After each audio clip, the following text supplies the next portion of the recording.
Hallo meine Freunde, hola Madridistas.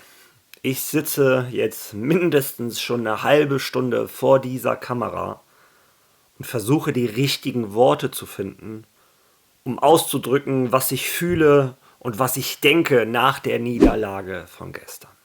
Und jetzt, obwohl fast ein Tag vergangen ist und ich eine Nacht hatte, drüber zu schlafen, bin ich immer noch fassungslos.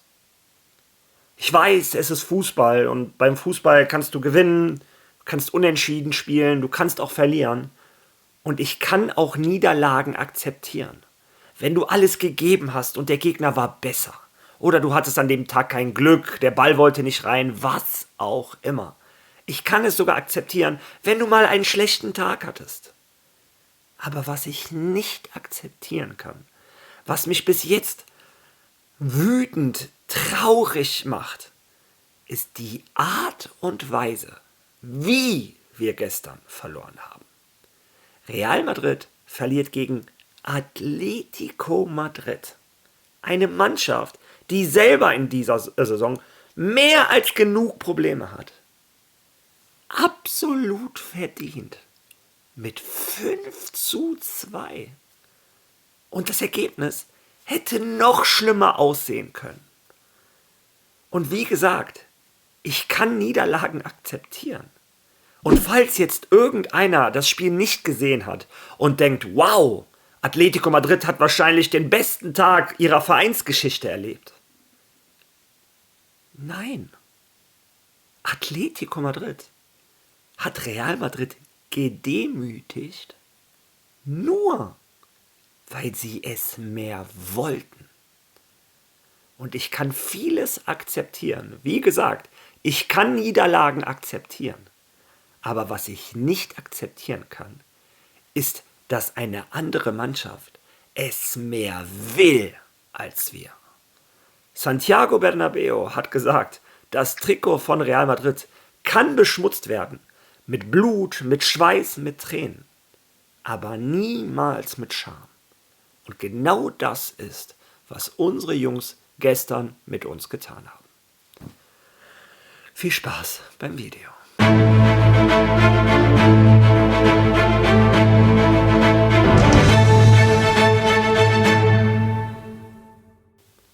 Diese Niederlage tut weh. Real Madrid wurde gestern von Atletico Madrid blamiert.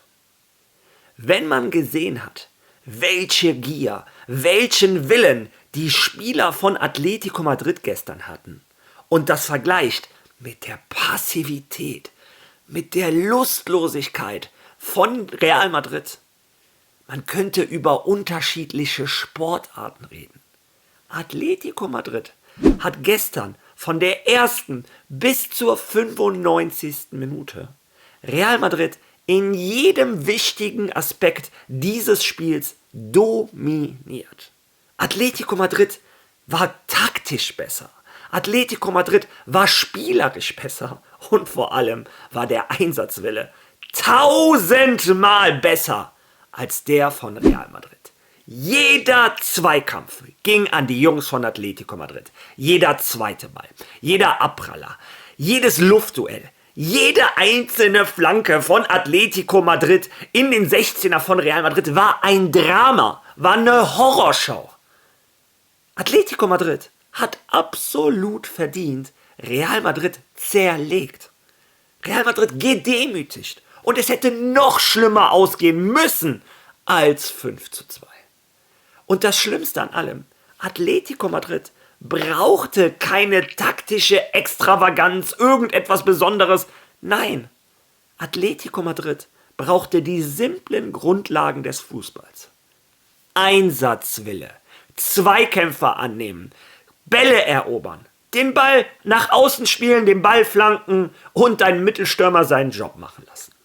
Real Madrid wurde mit den simpelsten Mitteln auseinandergenommen. Und diese Niederlage hinterlässt für mich ein riesiges Fragezeichen hinter ganz vielen Punkten. Als ich aufgewachsen bin, im Laufe meines ganzen Lebens, wenn Real Madrid mal 5:0 verloren hat oder 5 Tore kassiert hat, war das eine historische Blamage. Davon musstest du monatelang dir das anhören. Real Madrid hat in den letzten 12, 13, 14 Monaten wie oft 4 oder 5 Tore kassiert? Wie oft wurden wir blamiert? Wie oft müssen wir Madridistas das noch akzeptieren? Und ich rede über Zeiten, als Madrid mit Abstand nicht so eine Qualität im Kader hatte wie heute. Wir haben mit die besten Spieler der Welt. Zumindest dachte ich das.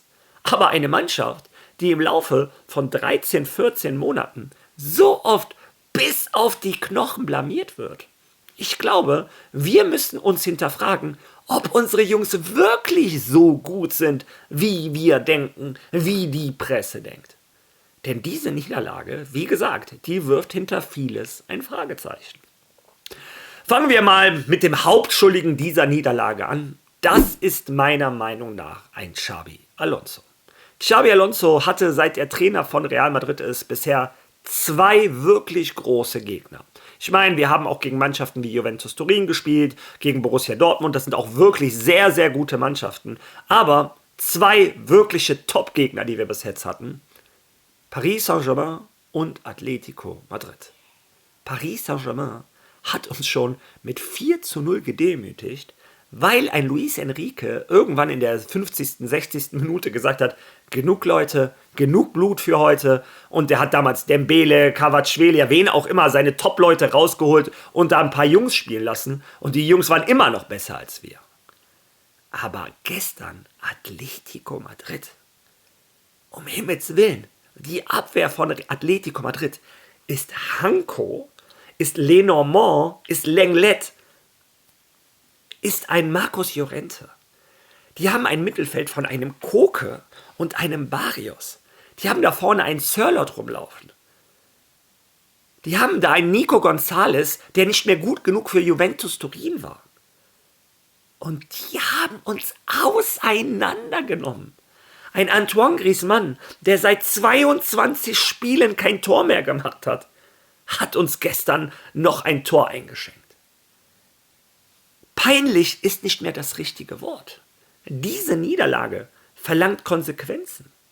Und ich rede jetzt natürlich nicht davon, dass ein Xabi Alonso gefeuert werden muss oder absoluter Quatsch. Nein, ein José Mourinho hat in seinem ersten Jahr auch 5:0 in Barcelona verloren. Und danach, in der nächsten Saison, hat er die Liga der Rekorde gebrochen. Und Real Madrid, das muss man ja sagen, deshalb tut die Niederlage auch so weh. Letztes Jahr unter Carlo Ancelotti habe ich nichts erwartet. Wenn wir mal wieder eine Klatsche gekriegt haben, habe ich gesagt, ja, ich habe es euch doch gesagt. Aber das Real Madrid von Xabi Alonso war an sich auf einem richtigen Weg. Die ersten 7 Spiele dieser Saison gewonnen, teilweise einen schönen Fußball gespielt. Aber was war denn bitte das, was wir gestern gesehen haben? Unsere Mannschaft war ängstlich. Die Spieler, die uns bisher so überzeugt haben, wie ein Álvaro Carreras oder ein Dienhausen. Um Himmels Willen, was war das? Es sah so aus, als wenn die beiden nicht mal mehr einen Ball annehmen können. Die große Stärke von denen war, dass sie einen kühlen Kopf bewahrt haben, dass die stabile Bälle gespielt haben, stabil in den Zweikämpfen waren. Meine Güte. Das sah schlimmer aus, als was ein Lucas Vázquez und ein Fran Garcia in der gesamten letzten Saison gespielt haben. Ein Fede Valverde. Wo um Himmels Willen ist Fede Valverde? Und warum spielt er noch, wenn das der Fußball ist, den der Uruguayer gerade in den Füßen hat? Warum um Himmels Willen hat ein Jude Bellingham, der keine Ahnung, 3 Monate kein Fußball gespielt hat. Wieso wurde er in so ein Spiel, wo so eine Intensität von Anfang an klar war, warum wurde er da reingeworfen? Also es gibt so viele Fragezeichen. Wie gesagt, für mich der Hauptverantwortliche, der Trainer.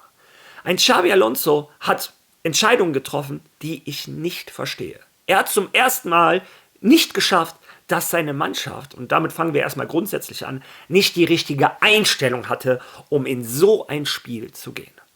Die ersten 4 Schüsse in der ersten Halbzeit Und die ersten 5 Schüsse in der zweiten Halbzeit waren jeweils von Atletico Madrid. Das sagt schon alles. Real Madrid hatte in der gesamten zweiten Halbzeit keinen Schuss aufs Tor. Real Madrid, wie gesagt, Blamage, Demütigung, reicht nicht, um das auszudrücken, was wir gestern auf diesem Fußballplatz gesehen haben. Gehen wir das Spiel mal sukzessive durch. Atletico Madrid, wie gesagt, hatte alles in der Hand, hat mit uns gespielt, als wären wir kleine Kinder gewesen wären. Es war eine Frage der Zeit, dass sie das 1-0 machen und das kam das 1-0 wie so oft nach einer Flanke. Ja, und ich habe die Szenen gesehen. Ein Militao wurde geschubst, wurde gedrückt. Das hier ist Profifußball. Wir haben ein Eder Militao mit 1,87 Meter, wir haben einen Tchouaméni mit 1,87 Meter, wir haben einen Dean Housen mit 1,92 Meter und jede Flanke in diesem 16er war ein Drama. Ist ein Thibaut Courtois gestern einmal rausgekommen? Wir müssen auch langsam das Fass Thibaut Courtois aufmachen. Wir müssen alles hinterfragen. Wie dem auch sei, Atletico Madrid geht in Führung und Atletico Madrid hätte locker schon 2 oder 3-0 führen können. Und dann hatten wir Glück, dass wir 2 Genies auf dem Platz hatten. Mit einem Arda Güler und einem Kylian Mbappé. Aus dem Nichts packt der Türke einen Geniestreich aus und schickt Kylian Mbappé allein aufs Tor. Und der Franzose hatte gestern im ganzen Spiel eine Chance und hat die genutzt. Ein Spiel, was niemals 1:1 stehen darf, steht 1:1. Und es wurde noch schlimmer. Kurze Zeit später, ein Vini Junior mit einem super Dribbling, zieht 2 Spieler auf sich, lässt beide Spieler aussteigen, spielt einen Ball in die Mitte und Arda Güler. Was hat dieser Junge bitte für einen Killerinstinkt? Ich kenne kaum einen Spieler in der Welt des Fußballs, der im 16er so letal ist wie Arda Güler. Ein wirklich schwer zu nehmender Ball, der macht daraus das 2:1. Ein Spiel, wo du mit 2 Toren hinten liegen musst, führst du mit 2:1. Und dann sah es sogar so 10 Minuten, 15 Minuten maximal so aus, als wenn Real Madrid sich diesen Sieg, diese Führung im Nachhinein verdient. Real Madrid hatte die einzige 10, 15 Minuten, wo Madrid die Kontrolle hatte, waren diese 10 Minuten. Ja, und danach hat Atletico Madrid wieder das Zepter in die Hand genommen und hat es bis zur 95. Minute nicht aus der Hand gegeben. Die nächsten Flanken, die reinflatterten und irgendwann macht ein Sörloth das 2:2. Ja, und ich habe gestern im Stream gemeckert und geschimpft. Ein Sörloth geht danach zu der Tribüne, steigt auf die Tribüne, umarmt sich mit den Fans. Und im spanischen Regelwerk ist es ganz klar festgehalten, sobald du physischen Kontakt mit deinen Fans aufnimmst, ist eine gelbe Karte zwingend notwendig. Ein Sörloth hatte schon eine dunkelgelbe Karte, weil er vorher in Courtois reingesprungen ist. Aber Alberto Rojas, der Schiedsrichter, der Zahlungen gemacht hat an den Sohn von Negreira, ich blende die euch mal ein, dieser Schiedsrichter entscheidet sich, ich stehe über dem Gesetz, ich gebe Sörloth nicht die gelb-rote Karte. Abgesehen davon, dass ein Nico González auch eine rote Karte hätte sehen müssen nach seinem Foul an Dani Carvajal. Aber wisst ihr was? Es lag nicht am Schiri. Es ist egal. Ich glaube, selbst mit 10 Mann hätten die uns zerstückelt. Real Madrid muss gegen ein Atletico Madrid mit 11-11 gewinnen, mit 11-11 dominieren. Ich nehme jetzt nicht die billige Ausrede und sage, gegen 10 Mann hätten wir gewonnen. So what? Real Madrid muss nicht gegen 10 Mann gewinnen. Real Madrid muss gegen 11 Mann gewinnen. Real Madrid hat verdient verloren. Ist mir egal, was der Schiri da gemacht hat. Ich weiß, auch das Tor von Julián Álvarez, der Freistoß hätte nicht zählen dürfen, weil ein Lenormand oder so zu nah an der Mauer war, habe ich gestern im Archivo gelesen. So what? Was spielt das für eine Rolle? Ändert das was, dass der einen super Freistoß geschossen hat und dass Julián Álvarez ein bockstarker, genialer Fußballer ist, der in den Ballon d'Or meiner Meinung nach immer unter den Top 10 sein muss. Was ist das bitte für ein Fußballer? Was hat der bei Atletico Madrid zu suchen? Naja, wie dem auch sei, die Schiedsrichterentscheidungen spielen für mich keine Rolle. Real Madrid ist das Problem. Ein Real Madrid, wie gesagt, wo ich jetzt schon ein paar Mal gesagt habe, wir müssen alles hinterfragen. Ein Álvaro Carreras, ein Dean Housen haben mich gestern erschüttert, erschrocken. Ein Dani Carvajal war auch überfordert. Er hat meiner Meinung nach noch ein bisschen dagegen gehalten. Ein Militao verletzt. Ein Dani Carvajal übrigens auch verletzt. Kommen wir zum Mittelfeld. Ein Aurélien Tchouaméni, der hatte gestern einen Krieg mit dem Ball. Sobald er den Ball hatte, war der weg. Ein Fede Valverde, unsichtbar. Unsichtbar. Und zwar schon einige Spiele. Wenn ein Xabi Alonso wirklich ausstellt nach Leistung, darf ein Fede Valverde das nächste Spiel nicht starten. Ein Jude Bellingham, der hatte gar nichts in der Startaufstellung zu suchen. Keine Ahnung, dass ich als Fan von draußen denke, ein Jude Bellingham müsste mal spielen. Aber ein Xabi Alonso muss doch in der Trainingseinheit Tag für Tag sehen, dass er noch nicht so weit ist, diese Intensität aufzunehmen. Der einzige Spieler ist, ich glaube nicht, dass ich es, aber der einzige Spieler, den ich gestern rausnehmen kann, ist ein Arda Güler, der in den Momenten, wo er den Ball hatte, sah es so aus, als wenn Real Madrid Fußball spielen kann. Mit seinem Pass zum Tor, mit seinem Tor. Vorne ein Kylian Mbappé kann einem leid tun. Die eine Chance, die er bekommen hat, hat er genutzt. Ein Vini hat auch noch was versucht. Aber ist wirklich Real Madrid so gut, wie wir denken, wenn wir so gestern auf die Fresse bekommen? Wie dem auch sei, ein Real Madrid geht mit einem Wunder in die Halbzeit, mit einem 2:2, was wirklich einem Wunder gleicht. Und anstatt dass ein Xabi Alonso sich jeden Einzelnen packt, den wachrüttelt und sagt, was machst du hier? 100 Millionen Menschen auf der Welt leiden dafür, für dich, und du spielst, als wenn es dir egal wäre. Anstatt dass Xabi Alonso das macht, kommt Real Madrid in der zweiten Halbzeit auf den Platz. Und es ist noch 100-mal schlimmer als in der ersten Halbzeit. Wir haben den Ball nicht mal gerochen. Es war eine Frage der Zeit, dass Atletico Madrid das 3:2 macht. Der Elfmeter war für mich kein Elfer. Ich bin mein Leben lang mit der Fußballregel aufgewachsen. Gefährliches Spiel im 16er ist indirekter Freistoß. Wenn es überhaupt gefährliches Spiel war, in der Situation, ich blende euch das Bild ein, wo Arda Güler den Ball berührt, okay, sein Fuß ist sehr hoch, das gebe ich zu, aber da ist der Kopf von Nico González ein schönes Stück noch weg. Wie dem auch sei, aber selbst an dem Elfer lag es nicht. Danach Freistoß. Egal wie, Atletico Madrid hätte weiter Tore gemacht. Real Madrid kam nicht mal im 16er von Atletico Madrid. Ich glaube, in der zweiten Halbzeit, wenn ich mich nicht täusche, hatte Real Madrid 2 Ballkontakte im 16er von Atletico Madrid. Real Madrid hat keine Lösungen gefunden. Und Xabi Alonso, anstatt dass der es von draußen besser macht, seine Fehler korrigiert, macht er es von draußen noch schlimmer. Der holt in der 60. Minute den einzigen Spieler raus, der uns Hoffnung geben konnte. Arda Güler. Und ein Jude Bellingham, der absolut gar nichts gemacht hat, der 3 Monate verletzt war, bleibt auf dem Feld. What? Ein Xabi Alonso war gestern komplett überfordert.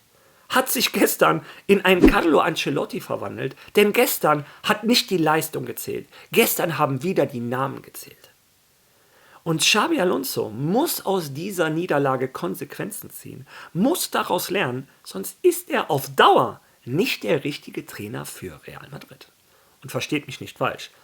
Ich bin noch voll im Boot von Xabi Alonso. Ich bin immer noch der Meinung, er ist der richtige Trainer für dieses Projekt. Ich glaube immer noch an unsere Jungs.